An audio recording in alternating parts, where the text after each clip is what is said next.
I'm Councillor Forbes, and in my role as acting mayor, I'll be chairing this meeting in the mayor's absence tonight. Well, as this is a council workshop, generally council will ask clarifying questions only. Do we have any signs? Yeah, there's no speakers signed up, but for anyone who's here, if we have time at the end of the meeting, then you'll have a chance to speak at the end of the meeting. There's been an agenda circulated. Are there any errors or omissions?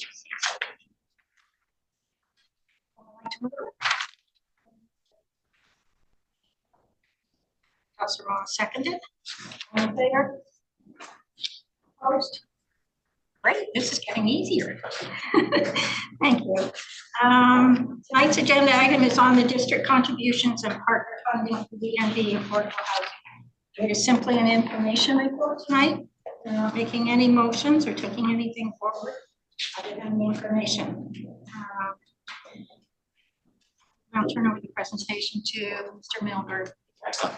Thank you very much, and good evening, Acting Mayor Forbes and members of council, members of the public. It's our pleasure to be here tonight. I'll just be introducing the presentation being provided by Jason Smith, one of our senior planners in the Community Planning and Housing Department. Tina regrets she was unable to make it tonight, but Jason will be providing the presentation in her stead, and we're very excited for that. Eileen Tavakoli is also with us tonight, a housing planner from the same team. You've met her before, but this is a chance for her to also answer questions that may arise. Both Jason and her will be available. For introductions, the district has for many years provided direct and indirect contributions toward the development of social and supportive housing. The report before you tonight provides a summary of the estimated direct and indirect contributions toward this goal, and also provides a summary of available funding sources and the information there. And I'll leave the detail up to Jason to provide the presentation, after which staff will be happy to answer questions. Thank you very much. Thank you for the introduction, Dan, and I will get into it. It's a pleasure to be here tonight. I'm providing a brief overview of a tremendous amount of work that Eileen and many other staff members contributed to the report before you tonight on the district's contributions and partner funding towards social and supportive housing. Council has provided clear direction and established policies in support of the provision of social and supportive housing in the district, beginning with the OCP in 2011, continuing through with the referendum that was held in 2018, allocating up to $150 million for the provision of affordable housing, continuing more recently with the Making Housing Central pledge and the report supporting that pledge made by members of council last spring, and the updated housing needs report as well. It's been a clear policy direction for social supportive housing in the district. And the district's made tremendous progress, as Dan alluded to, and the report outlines. Since 2011, the district has provided over $240 million, estimated $240 million towards the provision of social and supportive housing. This has resulted in nearly 1,200 new social housing units, 142 new supportive social housing units, and the retention of 94 existing social housing units. The contributions are kind of allocated into two categories: direct contributions, which are kind of fixed one-time contributions that typically occur at the early project stages, and then indirect contributions that kind of fluctuate or long-term costs, but have finite duration. And I'll provide a bit more detail in terms of how we get at that $240 million number in the subsequent slides here. Direct contributions are kind of outlined in four subcategories. They total over $110 million estimated. The largest direct contribution that the district makes towards social and supportive housing is through community amenity contributions, or CACs. These are provided by developers, either built in kind or cash in lieu, and are negotiated at the time of rezoning. They provide a range of amenities for the community, and social and supportive housing are often developed in kind in developments. And so the total for the CAC's contributions estimated about $93.5 million towards affordable housing in the district since 2011. Now, this model is going to change somewhat with recent legislation introduced by the province. It's going to shift towards what they're calling the amenity cost charge, or ACCs. So this will kind of, and this will be subject to further information in a subsequent report that will come forward soon to council. But this will be a bit of a shift in terms of how we provide amenities in our community. In addition, more specifically towards affordable housing, recent legislative changes have kind of emphasized and introduced new powers with regards to inclusionary zoning and density bonus. These will be kind of two important tools that will need to be explored further in terms of how we will provide social and supportive housing in the future. Another form of direct contribution the district makes towards social and supportive housing is development cost charge waivers. Development cost charges are standard fees that are imposed on new developments to fund basic infrastructure and municipal services. The district often will waive these fees for social and supportive housing units to support their provision. And to date, that 13 projects or so, there's nearly $10 million development cost charges been waived. DCCs have also been subject to recent changes to provincial legislation, and there's been an expansion on the services infrastructure that can be included as part of a DCC charge, and that now includes such things as police services, fire protection services, and solid waste and recycling. Third form of direct contribution that the district makes is funding offsite services for projects that are district-owned, or for social and supportive housing projects on district-owned lands. Typically, when a project is under development or being subdivided, the developer is required to provide offsite services, sidewalk upgrades, offsite infrastructure upgrades, and the district may fund some of these offsite services for social and supportive housing projects. To date, they funded for over $4.4 million estimated for 7 projects in the district at this point. Final form of direct contribution that the district makes is development application fee waivers. For projects that are 100% social and supportive housing, the district may waive rezoning, development permit, and building permit fees. To date, the district has done that for 9 projects, and that direct contribution is over $2 million. It's the estimate for that. Another form of contributions is kind of what has been characterized as indirect contributions. $130 million is estimated in terms of indirect contributions, and these 2 categories. By far the largest indirect contribution, and probably the single most important contribution that the district makes for the provision of affordable housing or social and supportive housing in the district, is through the provision of district-owned land to projects through long-term leases at nominal rates to nonprofit housing societies to develop and operate projects. We've had tremendous success in implementing projects. The 9 are listed there at various stages of development. Some are occupied, some are at the rezoning stage, and in various stages in between. And the estimated value of those lands is just under $130 million. The other indirect form of, or indirect contribution that the district makes towards social and supportive housing is a foregone municipal tax revenue, just over estimated to be about $1.4 million. The district typically secures affordable housing units through housing agreements that are registered on title. This results in the lowering of the property value and the lowering of the property tax assessment, and the flow through on that is less revenue for the district on those sites. So you can see there how the totals work out. It's about $240 million of indirect and direct contributions, and that has yielded since 2011 just over 1,400 units.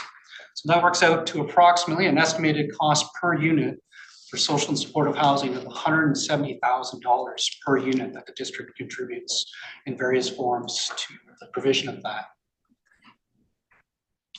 Some other tools that the district uses to support social and supportive housing development in the district is the Affordable Housing Reserve Fund. The district contributes $570,000 annually towards that, and has recently redirected the MRDT tax to help fund that. And the estimate for 2024, I believe, is between $180,000 to $200,000.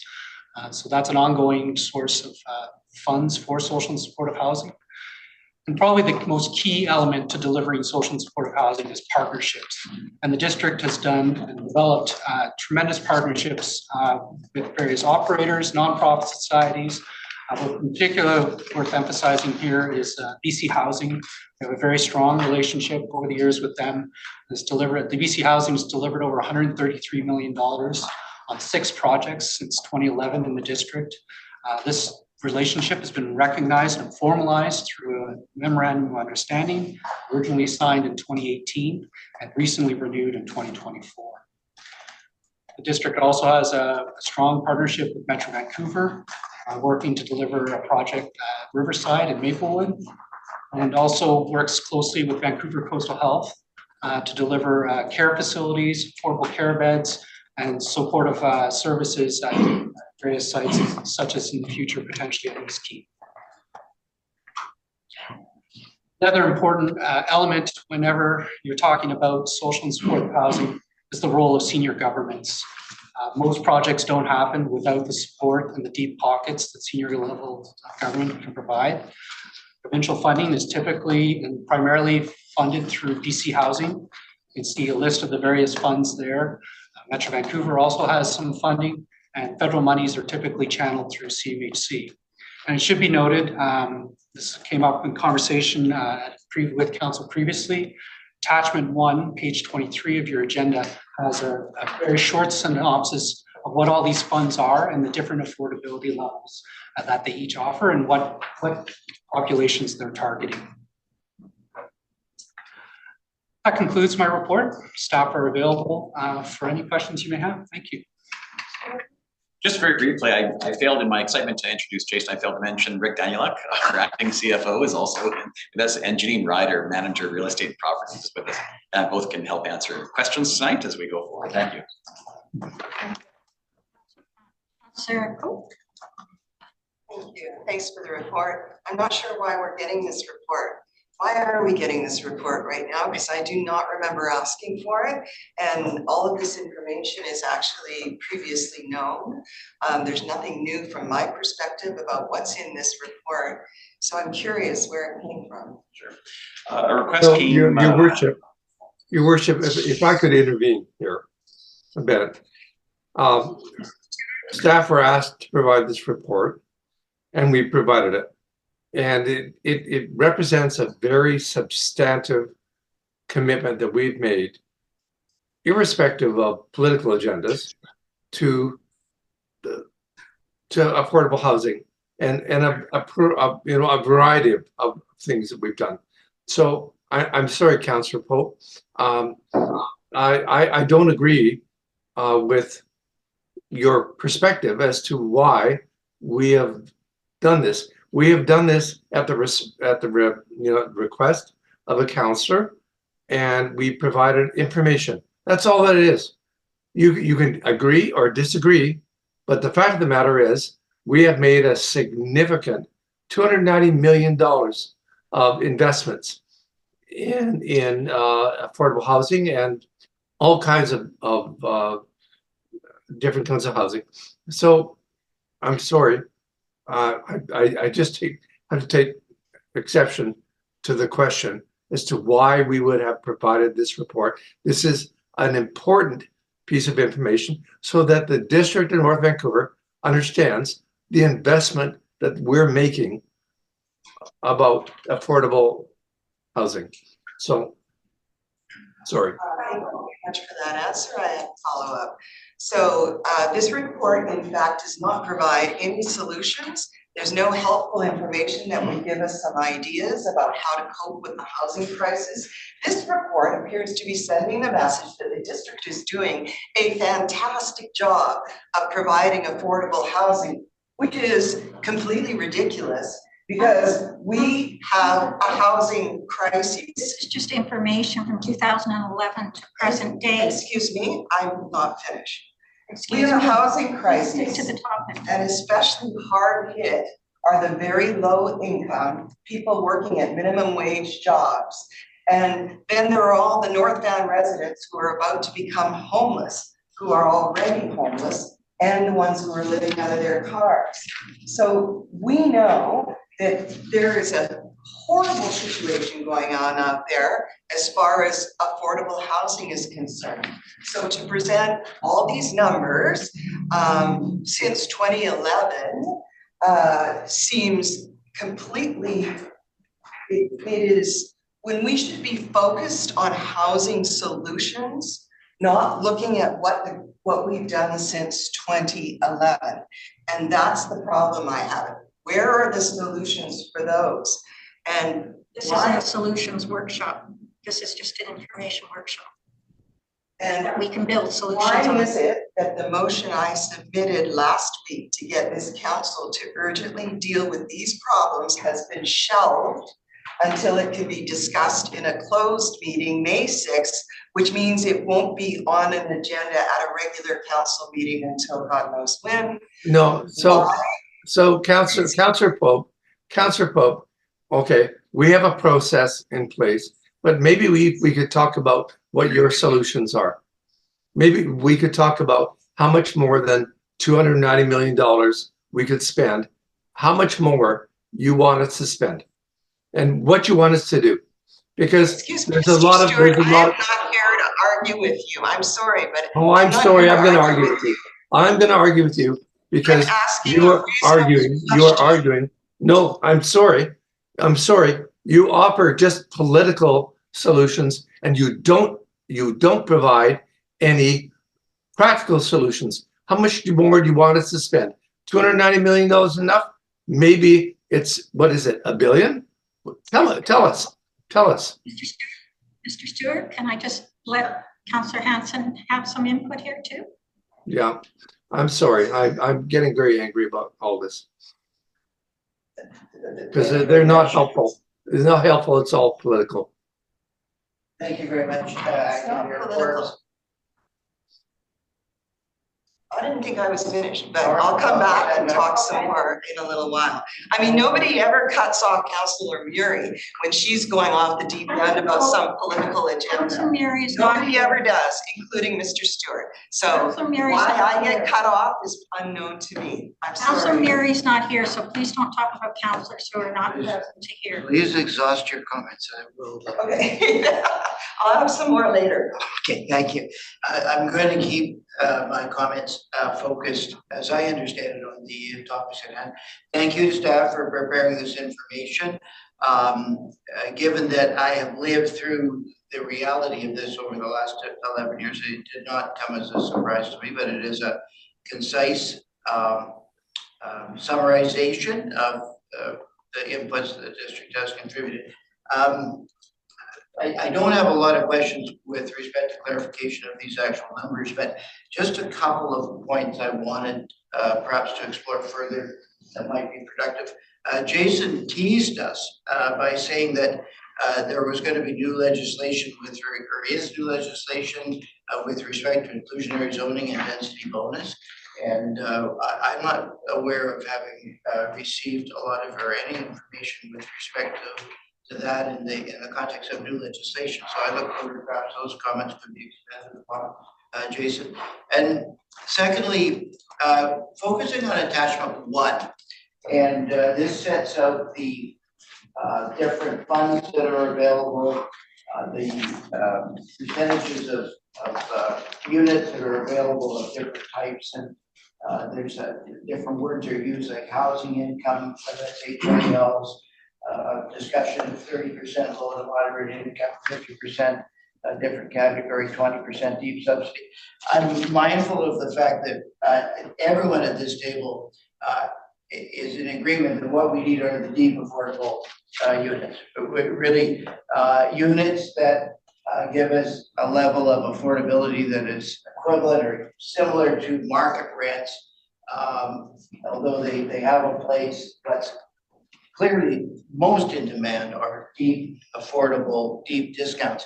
I'm referencing in my mind Joy Hayden's recent presentation on behalf of Hollywood, where she said, give us, even if it's less units, give us that deep affordability that alleviates these housing issues that are most acute in our community. So I wonder if, Jason, you could elaborate a little bit on these partnerships and what it really means, 30% low to moderate income, 50%, et cetera, housing income limits. What does this really mean? What are the dollars and cents, discounts, affordability that we're able to achieve under these programs?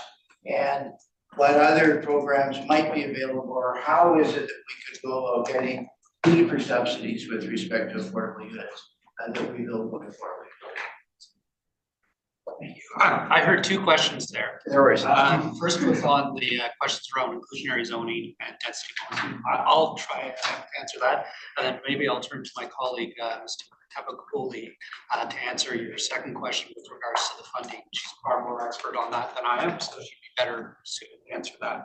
With regards to Bill 16, this was a new legislation introduced in April, just received at the Royal Assent last week. We're still trying to digest what that means, but part of that bill did introduce further clarification and expansion of powers around density bonusing and inclusionary zoning as well. Staff are still, amidst all the other planning legislative changes, trying to digest it all, but certainly we'll be bringing that forward as we are able to digest what the meaning and implications are for the district and how that might be best implemented. Thank you. Regards to the other question.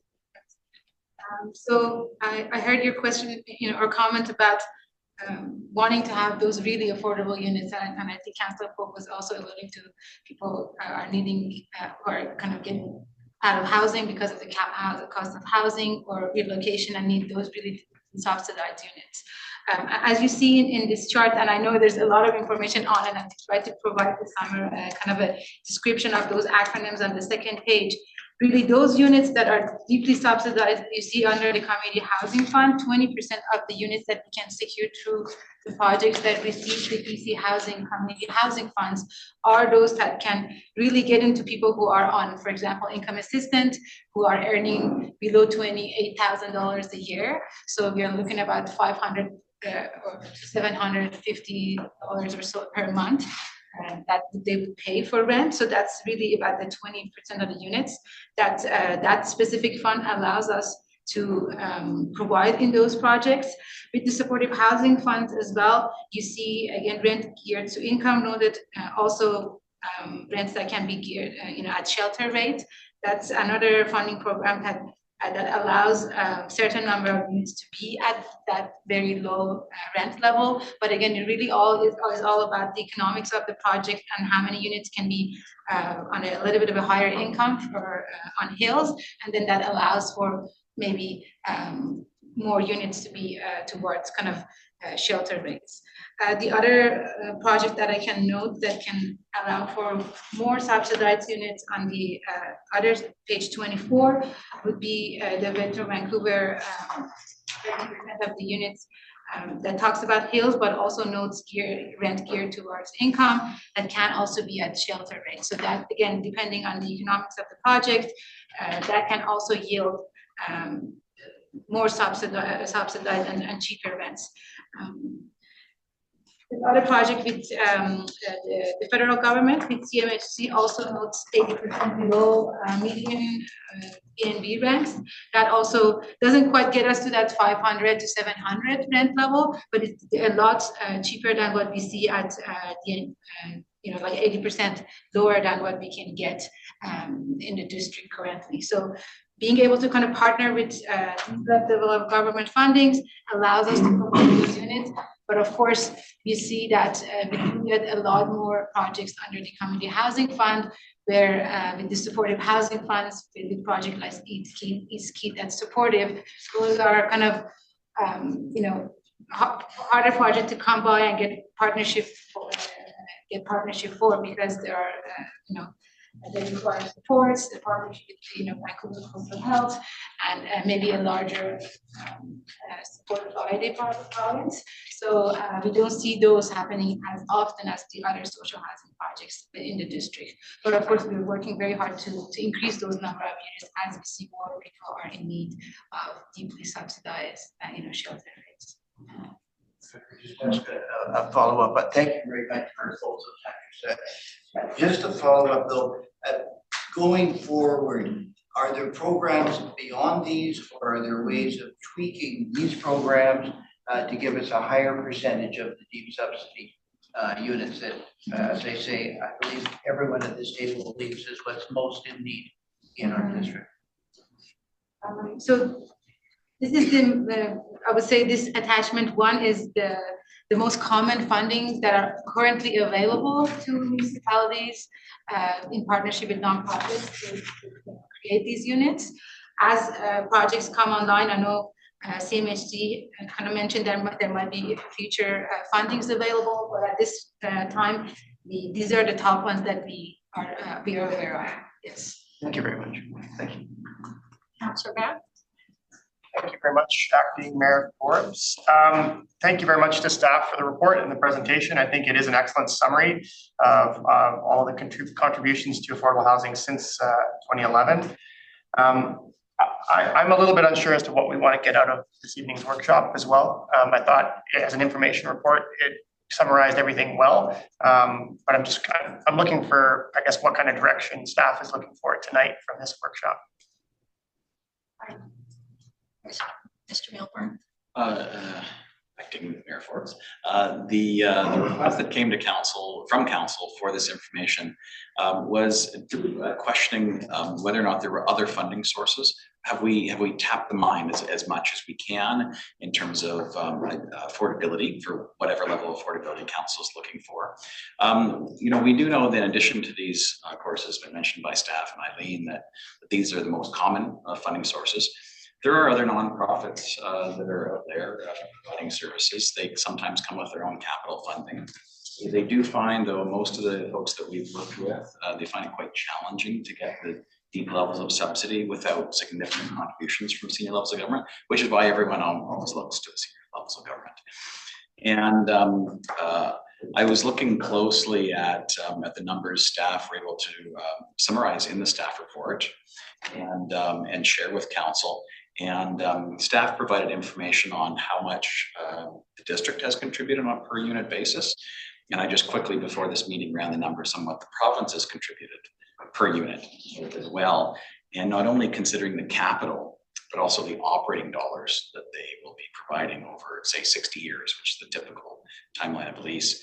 And it's in the order for these social housing projects. So these are the projects, typically community housing fund.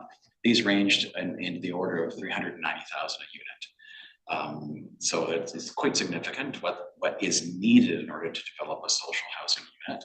And I think a recognition of that is reflected in the report and the money shown. And it's an estimate based on an aggregated average.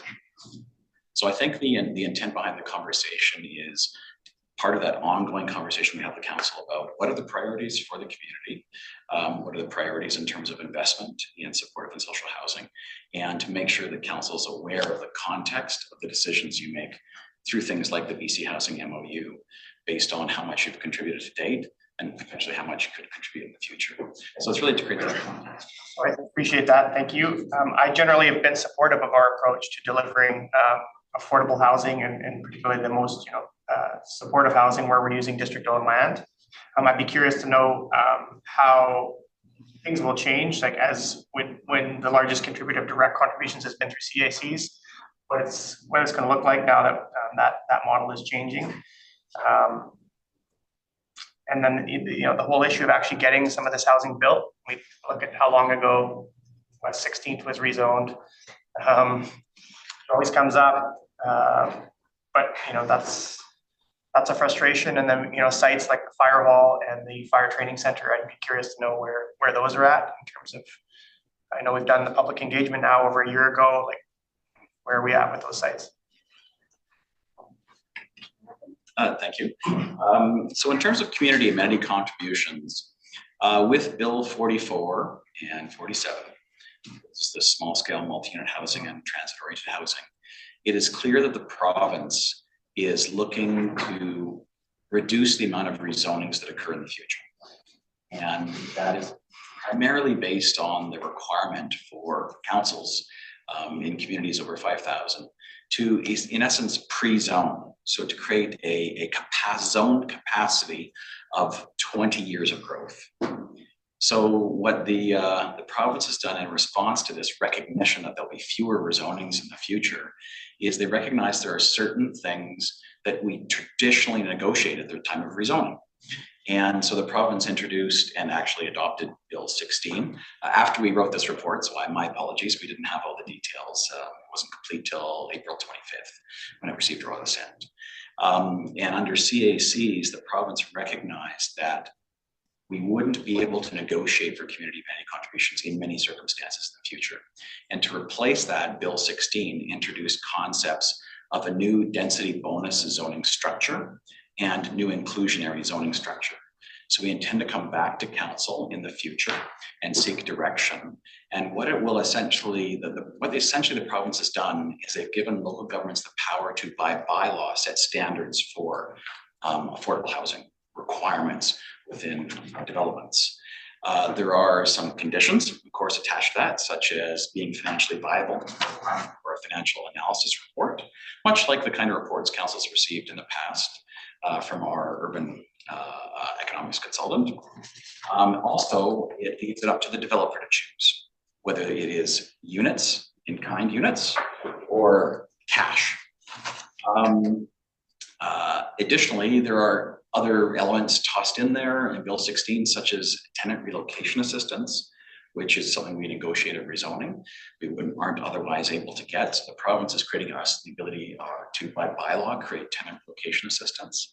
In addition to enhanced transportation standards and land dedications associated with transportation infrastructure, as well as sustainable, they describe it, I forget the term exactly, but sustainable environmental elements.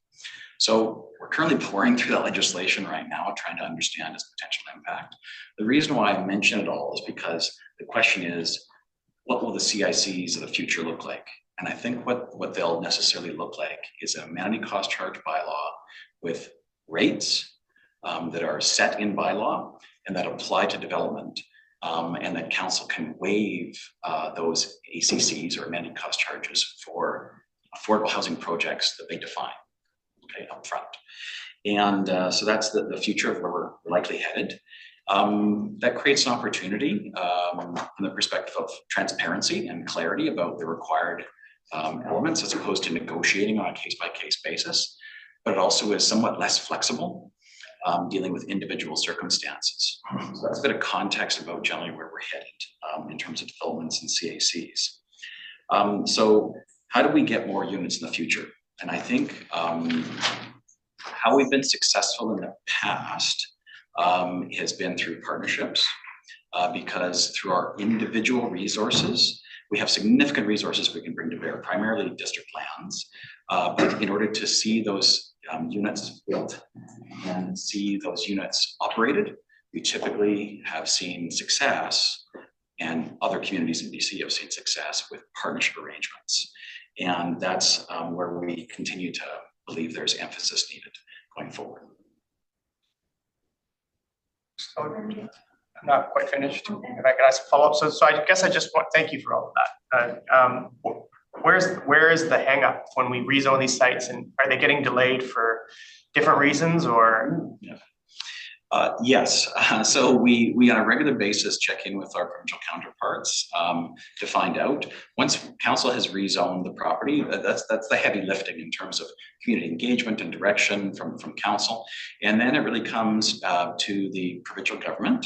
What the first thing they do is do a due diligence assessment of the property to make sure that it can be serviced and accessed and the units built and so on. So they complete the due diligence.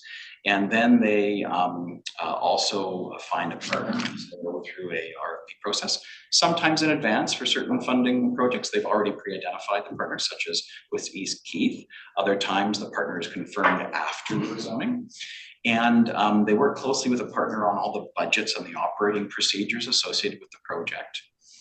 Then they also engage architects, engineers, and other professionals necessary to develop the project. And they come back with costs, and if those costs are consistent with their prior estimates, they proceed. So all of those due diligence, getting consultants aligned and getting a budget that's confirmed has taken time with all the projects. And I think council in the past and continues to express concern about the length of time it has taken for some of these projects. We of course pass along those concerns and we consistently try to see the project done as soon as possible. I can say from staff's perspective, one of the key things that has to happen, of course, is building permit approvals and those types of regulatory items, as well as the lease agreement for the 60-year lease. For all of these projects, supporting social housing, it is our top priority. Council has identified as a top priority for staff's response in terms of timely review and approval. So we take this right at the top in terms of achieving it. So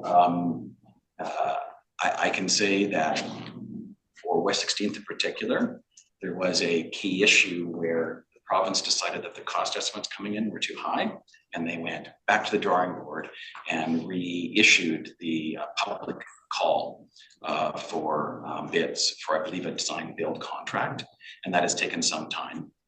And because they're reassessing the cost of that project, and we'll update council as soon as they've chosen an operator, or pardon me, not an operator, but a development group that will do the design and completion. As soon as we have that information, we'll share with council. I think the last estimate we had was within the next 4 to 8 weeks, we would have some kind of response. But again, we're reliant on the province. For the next 4 to 8 weeks, we expect having a response from the province, but we're relying on them in order to let us know how quickly they can do the project. Mr. Milburn, please, you've given a wonderful technical response. The reality is the province takes years to process stuff.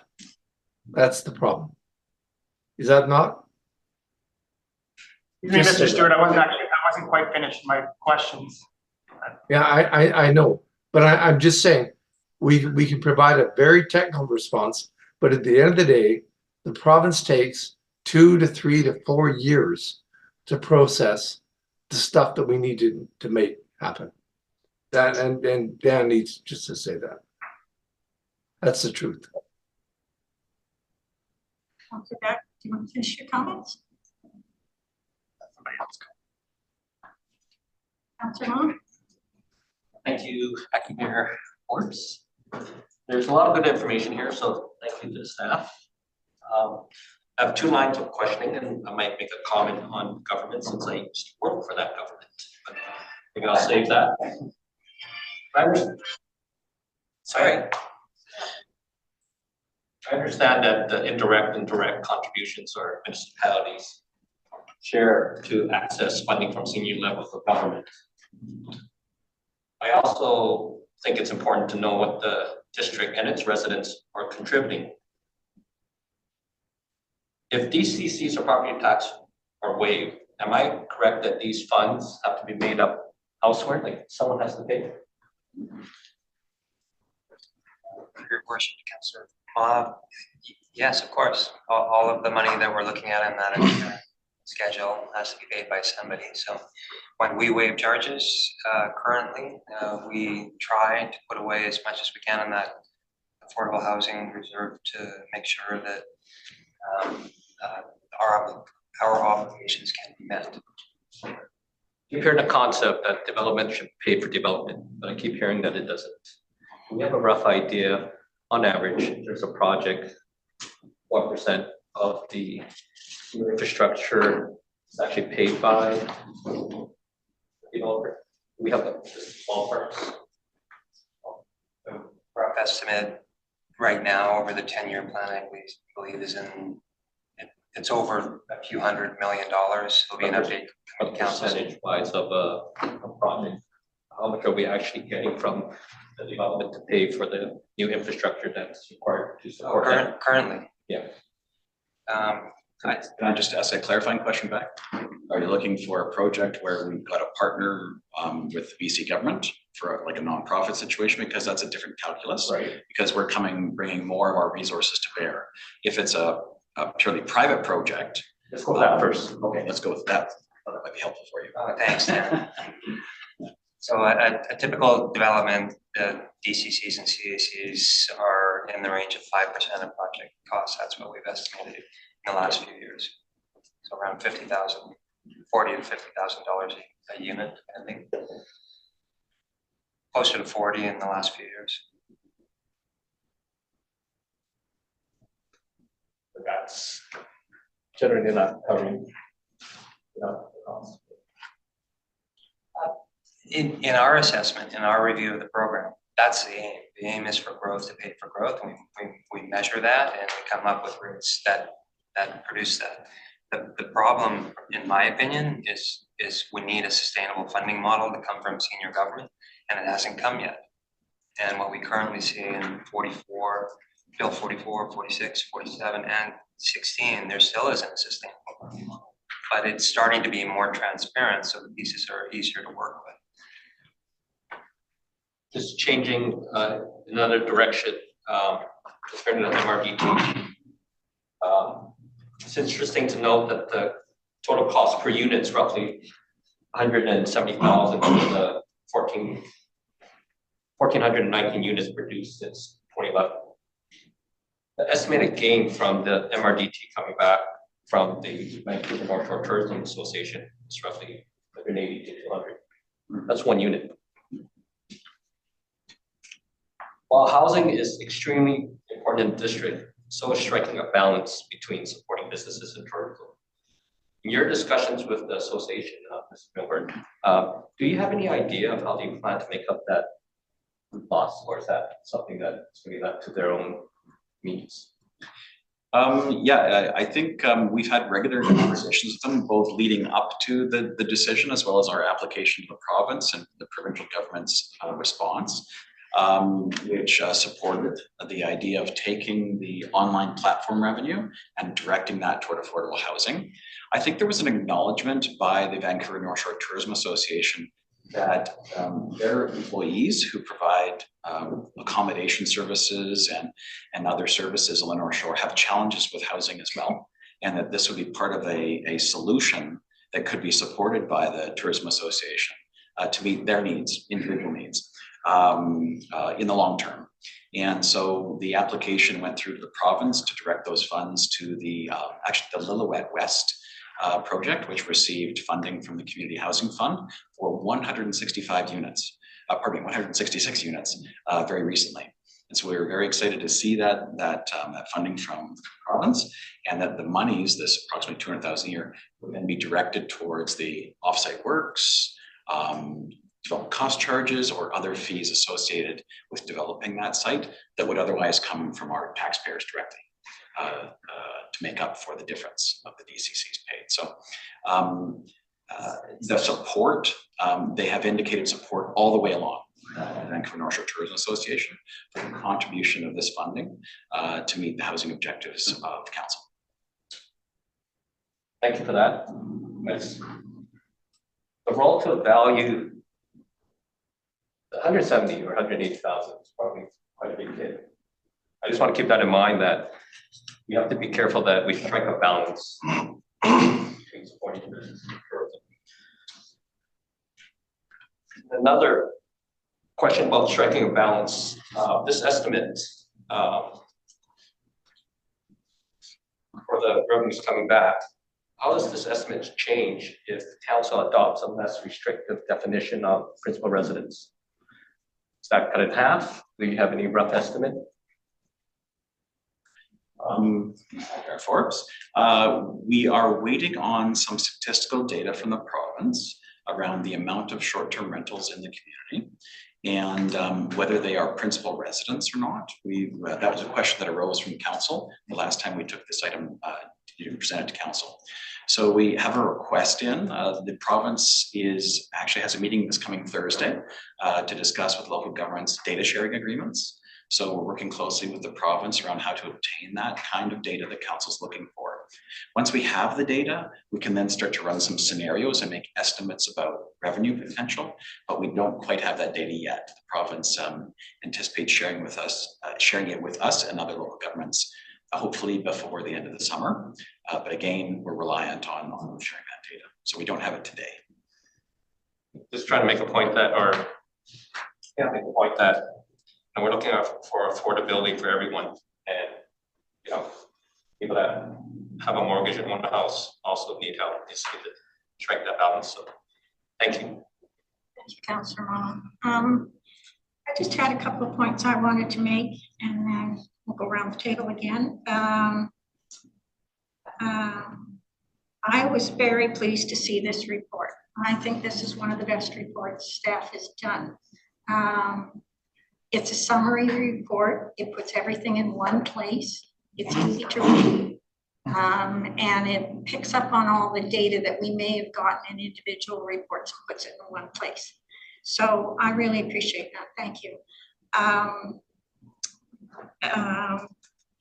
Also, I want from that data, what I really noticed, which I already knew, but what I really noticed stood out for me is a lot of this drive to social and supportive housing started really being driven from 2018 up. If you look at the numbers, you can really see the growth in that. And I'm really pleased because that was one of the election platforms on 2018 municipal election. But it took some time to kind of get the development companies to come around and kind of start working with us. And then it also took time to get the government to putting things in place to work with us. But it shows a great improvement. And even in 2018 was when the referendum went out, asking if the citizens were willing to spend 150 million on affordable housing. And we've almost 3 times that. If you look at what our contributions are, it's not their cash sort of out of their pocket, but it is their cash in ways that we have supported supportive and social housing and affordable housing. Along with that, again, the usual comment. Affordable housing, when I look at this table that was in here, I don't consider, I still don't consider, you know, below market as affordable. I just don't. 10% below market still doesn't make it affordable in the district. Neither does 20, neither does 30. So we still have that definition problem, I think, that some people have. And but in any case, I noticed about the inclusionary and density that was coming up, but I haven't read any details on it, but I read the proposal of that. So I think that I'll be really interested in what staff comes back on that.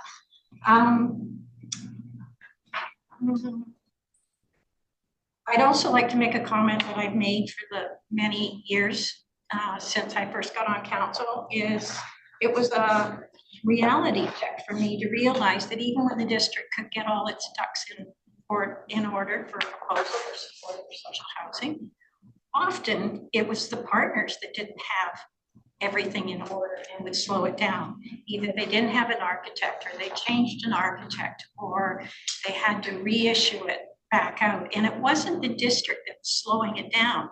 Now, that's not to say that our planning, no offense, Mr. Milburn, but that's not to say our planning department can't tighten up and find more efficiencies in how we get the permits through and approve and get things rolling. But a lot of times it is the partner that, especially if you have 3 partners, like if you have Fraser Health, BC Housing, and the district together, you can have all 3 partners having their pieces in a row.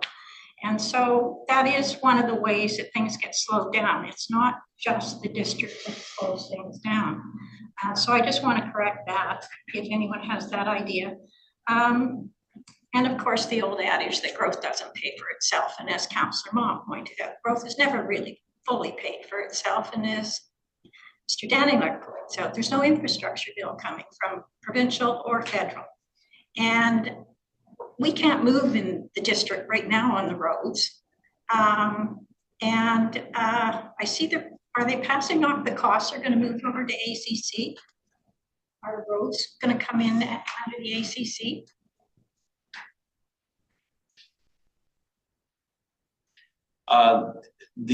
Typically roads are covered by either a combination of development cost charges for offsite work typically, or immediately adjacent work, so right beside, the sidewalk right beside the development. Those costs are typically covered by what are called works and services agreements. So the district has minimum standards for works and services in the immediately adjacent road right of way. And so the district secures that, whether that's from the provincial government in the case of a provincial funded project or a private developer. And so those are the two main mechanisms. The province, though, has indicated in Bill 16 some further enhancements of those transportation standards to try to assist local governments. Again, we're still pouring through the legislation to understand it, and we'll update council with that information. So sticking to the simple language Mr. Stewart would like me to stick to, we've done lots, there's lots more to do, and we need partners, and we need contributions from the federal and provincial government for services and infrastructure, or else we will not be able to achieve our results. I absolutely agree with you. And our pockets, we're a municipality, and our pockets are only so deep with our taxpayers. And our taxpayers have to cover the costs of everything. So it has to come from deeper pockets. So I totally agree with Mr. Daniel that it has to come from provincial purses and from federal purses to infrastructure. Because we can't move on the North Shore now, let alone with the kind of growth that's being projected. We're just going to be locked in place. We're going to be in the same boat. The solution lies with the province and the federal government to come to the table more than what they're coming to. At least that's my opinion. One other thing I'd like to say is just in comment back to something Councillor Cope said earlier. There was no motion quashed. I think the motion that Councillor Cope was referring to got circulated yesterday, or at least I saw it yesterday. And, well, I only saw it yesterday, and we can't. We went to the clerk last Wednesday, or before last Wednesday. We went to the clerk before the deadline. The mayor said, no, I'm not putting it on an agenda. It has to be going to a closed meeting. And I've been asking him ever since for an answer as to why it has to go to a closed meeting, and I haven't received one. I don't know the mayor's exact answer back to that, but my understanding is that it has been the procedure in the past, is that if it starts involving district lands, which is the largest share now of what is going forward.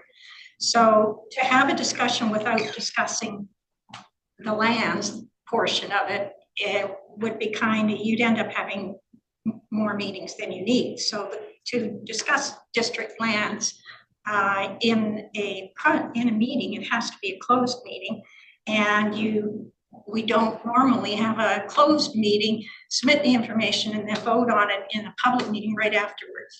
So my understanding is the first closed meeting we have is the 6th, and that's when it's going to get discussed. And then my understanding is the following meeting, probably on the 13th, is when it will, whatever falls out of that closed meeting will in all likelihood come forward to a general council meeting, and it'll get discussed. So it's not going to get lost in the wasteland. Yeah, that's correct, Your Worship. Thank you. So I just wanted to clarify that. So we can go around the table. Councillor Hanson, sorry. Thank you, Acting Mayor Forbes. And thank you, everyone, for their comments and the questions that have been asked, the information that's been provided workshop today to this point. My question is going to be for Mr. Dadalek, who again teased us by saying in his opinion, a very well-founded opinion, I'm sure, we need a sustainable funding model. Perhaps you could expand a little bit what that might look like, what we should be as local government lobbying for, what is a sustainable funding model for infrastructure, what the mechanism or just what that might look like. I really like putting you on the spot, but you're obviously a person who's given this significant thought. Thank you, through your worship to Councillor Hanson. My feeling on it is when the 3 levels of government get together, that we need to really be a little bit clearer on roles. And in this period that we're in, where we're transitioning from a relatively small percentage of housing being affordable to a larger percentage, we found a way to make it work. But if we want to get to a point where percentage of housing is more significant and that percentage continues, then the model needs to change. It's just too expensive. And so from my perspective, it's all about roles and responsibilities.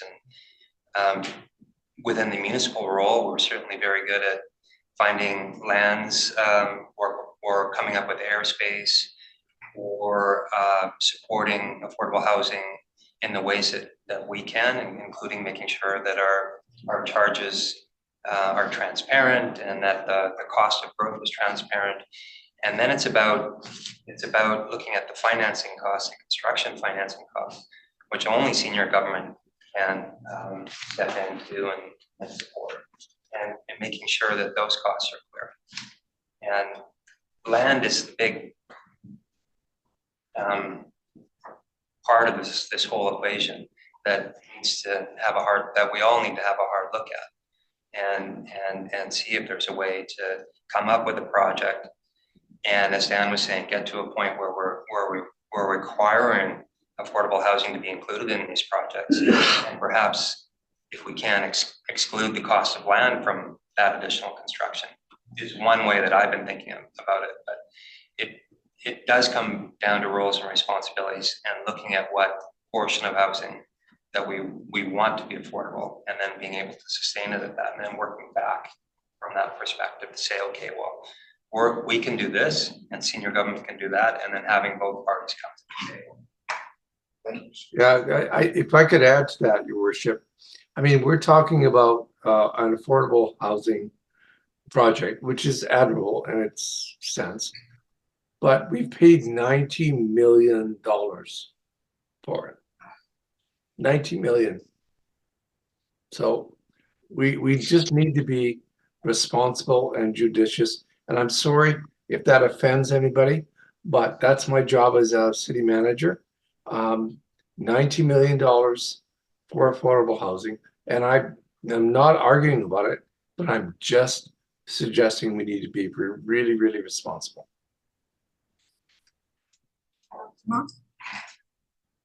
Thank you. I agree with Councilor Hanson. We need deep, affordable rental housing in the district. I also know that there's caps on, CHF and SHF funding. So as staff know, we got to get in early with our friends at BC Housing. The provincial housing, the provincial government legislation suggests 78 supported units. Within the next 5 years. Next 5 years to be occupied, yes. But just the units at 1200 East Keith. So if there's 65 units going in there, will the staff focus more on affordable housing as opposed to supportive housing? So we have the two supportive housing projects that have been approved by council, the West 16th on Lloyd and East Keith. So our hope is to see those projects occupied within the cycle that the province has identified, 5-year cycle. And so that would be 60 and 65, so 125 units that could, if they're developed by the province, and they're already rezoned, so if the province develops them, so that would exceed the 78 units the province has set as a target. So that's good news. We're gonna exceed that amount. But we all recognize through council's housing needs report produced last July that will not satisfy all the needs. Going forward in the district, we will need more units ultimately. And we'll be reassessing that again as soon as the province publishes the new housing needs report criteria that needs to be approved by council by the end of this year in accordance with Bill 44. So we'll be looking at that number and asking for council's direction on that before the end of the year again to see if that number makes sense. I also know that when the province set that housing target, it was just 75% of the need in the community. So they looked at the total need and then they calibrated back all of those numbers to 75% because they felt that was reasonable based on their first outing of creating these targets. I don't know if they are amending that approach for the next 20 that have been announced, but we'll be keeping track of that. I'm reaching out to my colleagues in the region. That's a detail issue. The key thing is that between East Keith and Lloyd, if they're developed in that timeframe, we will achieve the targets that we have that have been provided by the province. For supportive housing. That's correct. No, we're trying to find a balance between housing and our other needs in the community, like supporting businesses and creating community.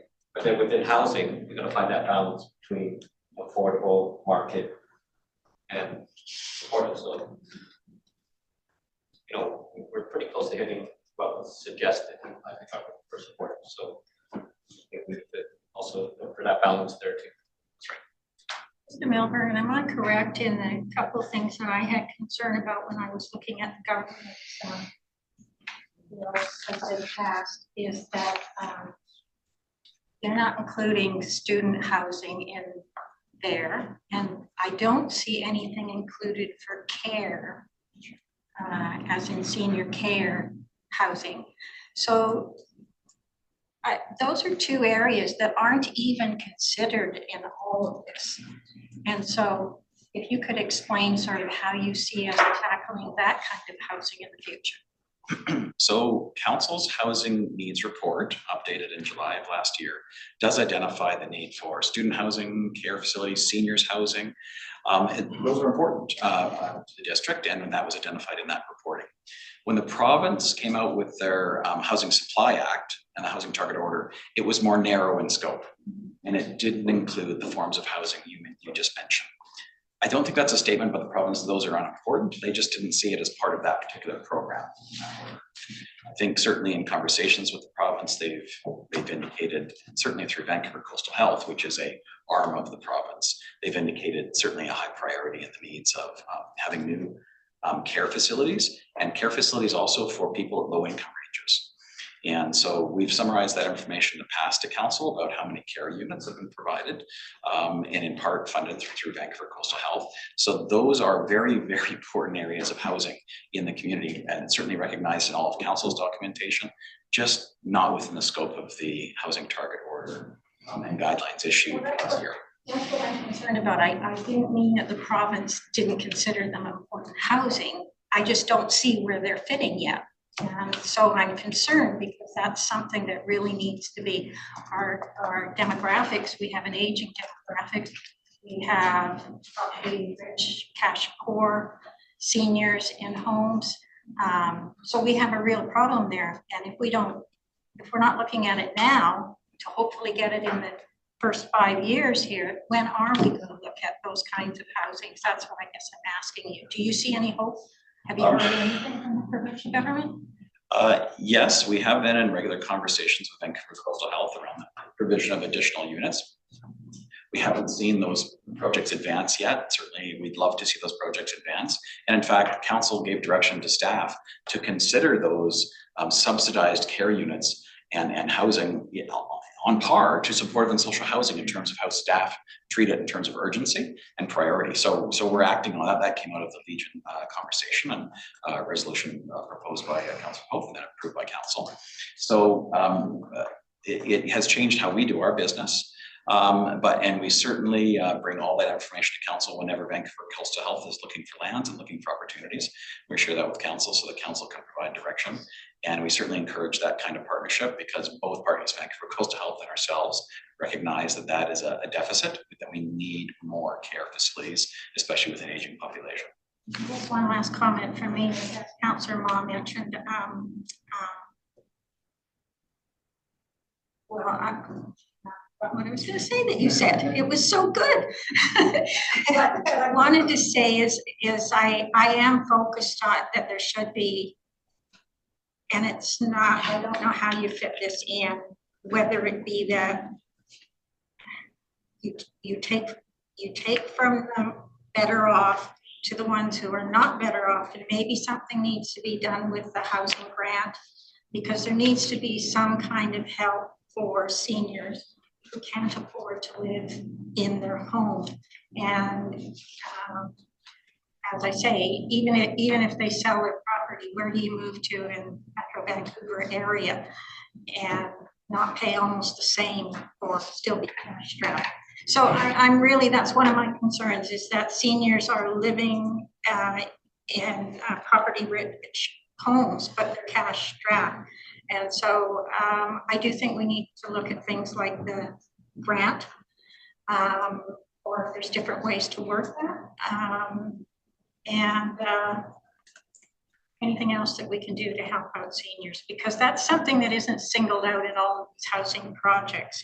It's new developments and it's for incoming growth, but you have some growth that's already here, can't afford to stay where they are. So that's just one of my personal concerns. I'd just like to follow up on that with a reminder that there is in fact the, in regards to the seniors who are cash poor but house rich, that there's the provincial government's funding program for $500,000 to supply people who want to renovate their homes so that they can have a basement suite. The funding is there.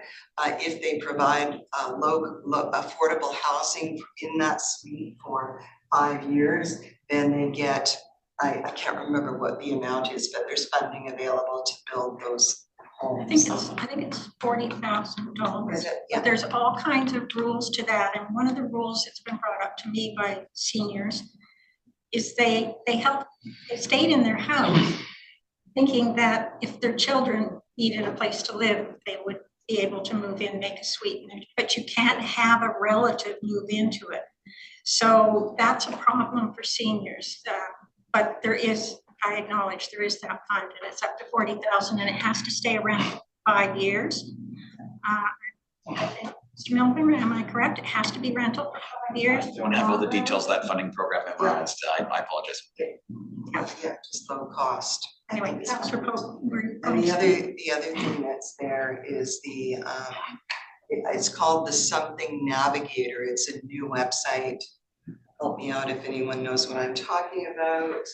That came out of SFU's research in regards to home sharing of seniors. And so that's another option that seniors who are willing or able to and cash poor can find that they could have somebody living in their home that could help them as well. That's on that. I have a few more comments I wanted to add to my previous, if no one's ahead of me, somebody else. Okay. So I would like to just point out that, yeah, indeed, there is a lot of work underway to address these supportive housing needs. And it's wonderful that we're moving forward on so many of them. But they're also, aside from the Queen's project, which I also think is going to house seniors and have units for seniors in it. That one's going to be open hopefully next year. But the others just like, it's just dragging on for years with West 16th. And that's why we're in this problem and this crisis that we're in. And I'm really just trying to underscore the urgency to it in terms of providing some sort of transitional housing until all of those units get built, so that many of these people who are about to be pushed out of their current living arrangements, and there are over 40 of them within the next 2 months, will not end up on the street. And so we need some types of transitional housing immediately. And I can say from my research on this motion that that other communities are trying all kinds of things, like modular housing, putting housing up where it didn't exist before. The federal government has started talking about, building on top of post offices. And these are all of the things that I think we urgently need to discuss to ensure that we're doing everything we can for people in our community who are vulnerable and at risk of homelessness, imminent homelessness. And I just wanted to also, not to be defensive about it, but I don't have a political agenda. here. I don't speak at this table with a political agenda. I, in fact, went to the MLA for the district recently at her round tables with a couple of ministers from government and spoke very strongly about the need for funding for urgent transitional housing. And, you know, of course, I said, thank you very much for everything you've done already with all of the programs for housing. But we've got all these people here who are on the verge of, I believe, an unhoused homeless explosion. And we need something to happen right away. So I have put that forward, have asked for that. And those are my points for now. Can I just respond to your point? In the 2018 to 2022, and staff is still aware of it because we were doing it then. We were looking into mobile homes, and because Vancouver was just sort of really getting it going and had it up and running, but it was still 6 months. The shortest time was 6 months. Yeah. And we looked into that for North Vancouver, and maybe Mr. Milburn can elaborate why that didn't work out in North Vancouver. But we have looked at that. The other thing we looked at was when there was more private development happening prior to 2018, we asked developers that if they had been rezoned but their project hadn't started, could we use some of those units as transitional housing? And so we looked down that road as well. So that's kind of how they ended up at the Travel Lodge. The Travel Lodge is a private deal with the provincial government. And I'm sorry, but the provincial government knew the terms of the lease. They knew when it was going to run out. They should have stepped forward and had a plan for those people. I'm not negating that we don't care about those people, we do. But that was a huge misstep from the province as far as I'm concerned. They left those people out there to just literally not have anywhere to go to. They know what housing conditions are like. So I put that onus on the province because that was a private deal between the province and the private owner. But Mr. Milburn, maybe you could highlight anything on the two types of housing that for transitional housing that we've looked at. Yes, thank you, happy to. The rapid response funding announced by the provincial government had been used in some communities for modular, in some cases stacked modular, in other cases sort of one level modular. All those monies were dispensed. There was an 18-month requirement for the monies to be dispensed and the work to be completed. And the staff evaluated that at the time. It was considered as one of the options, and it was balanced against the limited availability of district lands for permanent supportive housing. At the time, council focused on permanent supportive housing as being the higher priority of the day. And so that led to, of course, a successful rezoning and successful funding initiative. In the case of private developers, we have approached private developers in the past. There's very few opportunities. Often the existing tenants, of course, will take priority. We're not going to kick people out in order to move others in. But there were a few. There were a few folks that were able to be housed through that and the opportunities at the time. And we've had similar requests from council to seek out those opportunities in the last couple of years and have passed along that information of private developers. Again, there's very limited opportunities just given the current market conditions that are out there. The reason why they've been successful in certain cases is just the units were vacant. They just happened to be vacant at the time, and you had a very generous contribution from the private developer to step forward and to identify folks that needed that housing and to meet that housing need, but on a temporary basis. These are often just very temporary solutions at the time. So that's the update I can provide, and certainly if there are other rapid response funds available, we could provide council that direction if council was to direct staff to investigate further. I know you need it formally, but I think this council would definitely recommend it to you if you hear of anything like that coming down. Councillor Maughan, did you have your hand up? No? Any other comments? Thank you, Acting Mayor. I guess I just want to highlight that housing is connected to everything, as we all know. And so, in terms of supporting small business, it's going to be one of their top two issues along with transportation. And I think it still is. It's a big part of our economic development strategy, which I've just started to spend some time with. And so, I don't think we can take our foot off the gas in any way. And so I think we have to be careful, recognize that we've always got lots of competing interests and things that we need to be prioritized, but I think housing still has to be there at the top because it's just connected to everything that we do. I was glad that the issue of seniors housing and seniors living in single family homes was brought up. It's something that I've been spending some time on and talking to a number of community members about it. We often tend to focus on young families, but the reality is, we have a large population of seniors in the district that's growing rapidly, and I would like to see some more attention given to that demographic in terms of allowing people to age in place, which is really challenging, as has been highlighted, and care homes. We're gonna need more of this type of housing as well. So.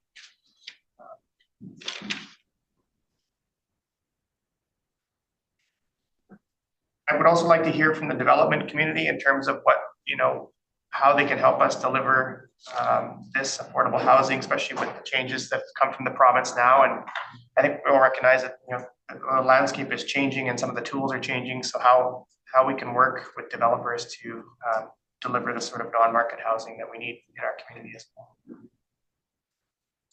Thank you. Thank you. Anyone else have any comments? We have no signed up speakers, is that correct? If there's no further comments, then I'll go over to the panel. Is there anyone here who would like to speak? I have a couple of questions. Sure. Don't I always? Yeah, two factors I'm aware of because of construction that are really affecting delivery of units and becoming more critical. One is the bank. I don't know how much the bank has to do with any of the supportive housing that you're talking about, because it sounds mostly like, but there is a rationale, a financial rationale to be made. And in this era of $500 a square foot to build, it's really difficult to do that. The second one, and I mean, so you're subsidizing it, that probably helps the bank picture a lot. The other, it's actually one unit, but it's twofold. One is labor. There aren't enough people. Every construction company in Metro Vancouver is scrambling to find people to work for them. They're poaching each other. They're doing all this kind of stuff. I wonder if staff has any information on how that's affecting what you're doing right now. And the other is materials. Materials is becoming less of a problem now, but the labor is a huge problem. Okay. We do pay a premium anyway, even in previous times when it wasn't the situation it is now. The North Shore does pay a premium. Oh yes, we for a do. lot of services. Nobody wants to cross that bridge. No one wants to cross the bridge at all. And we're losing those service people who would stay on the North Shore because they can't afford to live on the South Shore. So it's a compound factor. Staff have anything to comment back about that? We agree. Those are all big jobs. We agree. It's the fastest I've seen staff. But are you aware of, like, we're talking about things taking forever to deliver. Are you aware of specifics on that with any of the projects that we're talking about right now? Yes, with we've been having discussions with all of the partner funding agencies that are doing their due diligence now, and they're keenly aware of these concerns, and they are quite concerned with them as well. The inflationary escalation of construction costs far exceeds the typical CPI growth rate on an annualized basis. And that has not only effect on private developers, but on the viability of public funded projects as well. So we are aware of those challenges, and we work very closely with our partner agencies around how to manage those costs. Certainly from a construction on the side of infrastructure, works and services, and We think that if there is any kind of jeopardy in the viability or delay to a project, that we would advise council at that time if there was a particular concern. But we know of this because we hear it from our private partners, our public partners on a regular basis, yes. So would you expect the province, rather than like 16th, who has been delayed for years and years and years and years, would you expect that if there's going to be it was delayed because of cost, we understand. No doubt it will have a potential risk for projects. And are you expecting that they will be more timely in advising us if that's becomes a problem on projects? Okay. Yeah, we check in with projects on a regular basis. Mr. Stewart looks like he wants to. Stuart? Yeah, we need a new bridge.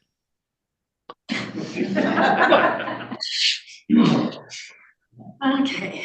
That's not a. Anyone else? Kelly?